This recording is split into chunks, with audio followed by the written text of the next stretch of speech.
beloved Nabi Muhammad sallallahu alayhi wasallam, his family, his companions, and the Muslim Ummah at large. Assalamu alaikum wa rahmatullahi wa barakatuh. There are many aspects in the Quran that teaches us how to interact with fellow human beings, irrespective of their race, irrespective of their culture, their social standards, or their denominations. Us as youth, by nature, we are social. We have the need to interact with others. We have the need to share our experiences. We have the need to share our thoughts and so much more. Now the Quran, through many stories of the youth, teaches us every important lesson on how to interact with other fellow human beings, so as to make an impact in our society. Now in today's talk, let us look at these beautiful stories from the Quran about how the youth made an impact in the society, all for the pleasure of Allah subhanahu wa ta'ala. Now let's look at the story of Nabi Ibrahim alayhi salam. At a young age, he questioned his society about the wrongdoings of worshipping idols. And by doing so, he encouraged his people to worship the oneness of Allah subhanahu wa ta'ala. Because he was also physically fit as a youth, he literally destroyed those idols that his people were worshipping. And because of his action, they threatened to kill him. They threatened to burn him. But he gave up. The answer is no. It's because he believed in Allah subhanahu wa ta'ala. Another example is of the youthful Nabi Yusuf alayhi salam. Despite him being betrayed by his brothers, being thrown into a well, being sold for slavery, and even imprisonment for false accusations, he was steadfast in Allah subhanahu wa ta'ala. And because of that, he became a role model for high moral values of all times. Let's look at Surah Al-Kahf, the surah that we are encouraged to read every Friday.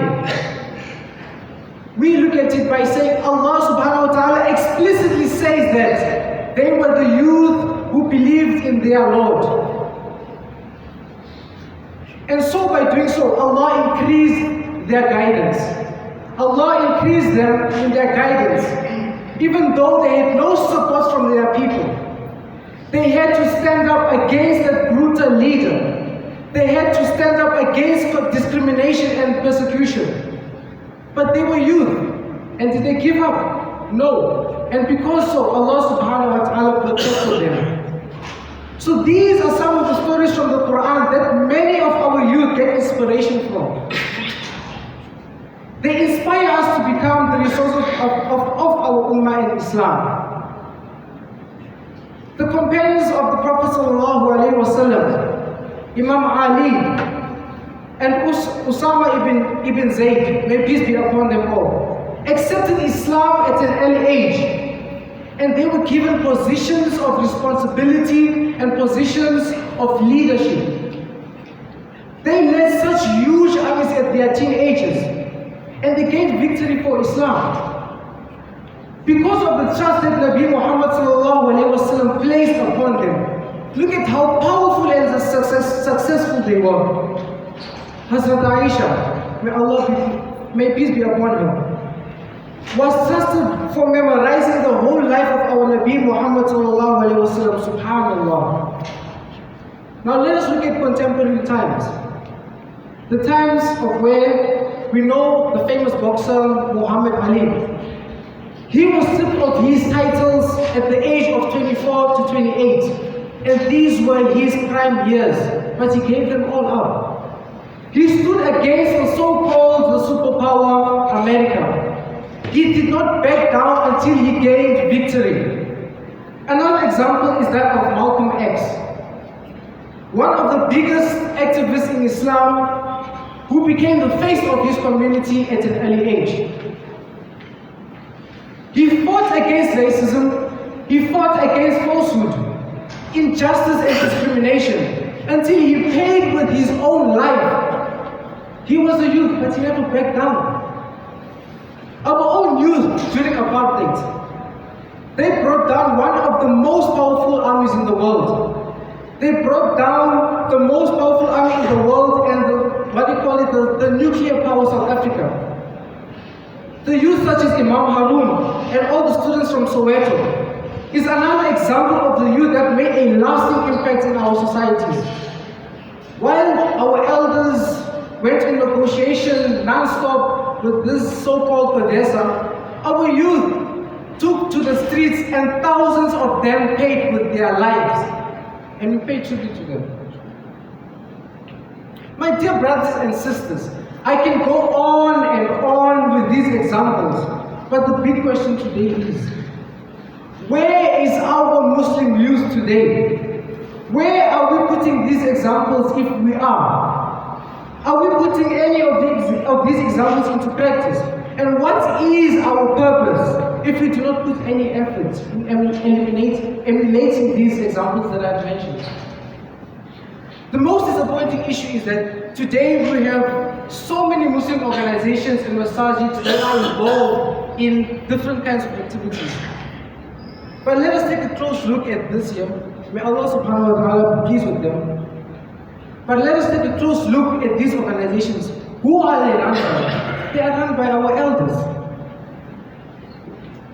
We do not find our youth in these organizations. And our elders, they say we are the we are the future leaders of tomorrow.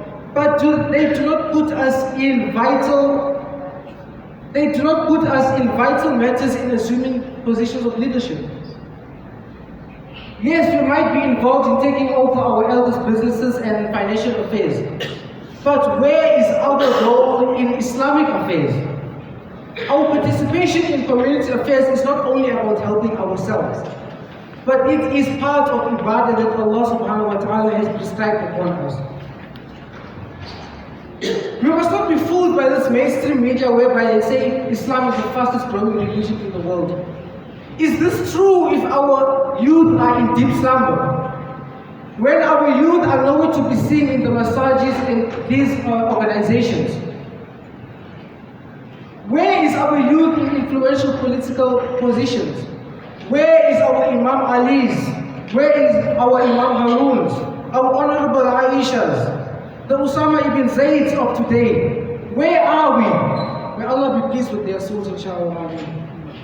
So my dear fellow youth, let us take a look at ourselves and ponder and and try to think about what impact can we create in our society. So may Allah grant us the strength to regain our positions may Allah subhanahu wa ta'ala grant us the strength to regain our positions in society. And may He grant us to regain our youthful vigor. So my dear brothers and sisters, let us look at ourselves and think to what positions can we have an impact into our society.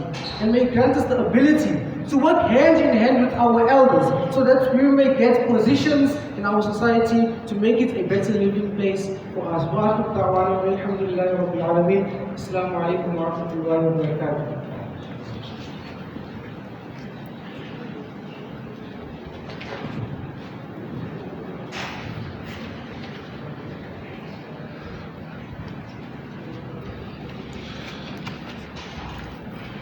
Jazakallah, Tayyib Mustafa, for that inspiring talk on the role of the youth and the impact to be made by the youth in our various societies, inshallah. Just a reminder, as from Tuesday, that is the 1st of November, there will be Salat time changes, inshallah. The Salat time changes will be as follows. Fajr Azan will be at exactly 4 a.m. Fajr Azan will be at 4 a.m. and Fajr Salah will be at 4:15, inshallah. Then Isha Azan will be at 8 o'clock sharp. Isha Salah will be at 8:15. Isha Azan will be at 8 o'clock exactly, and Isha Salah will be at 8:15, inshallah, as from Tuesday the 1st of November. Assalamu alaikum wa rahmatullahi wa barakatuh.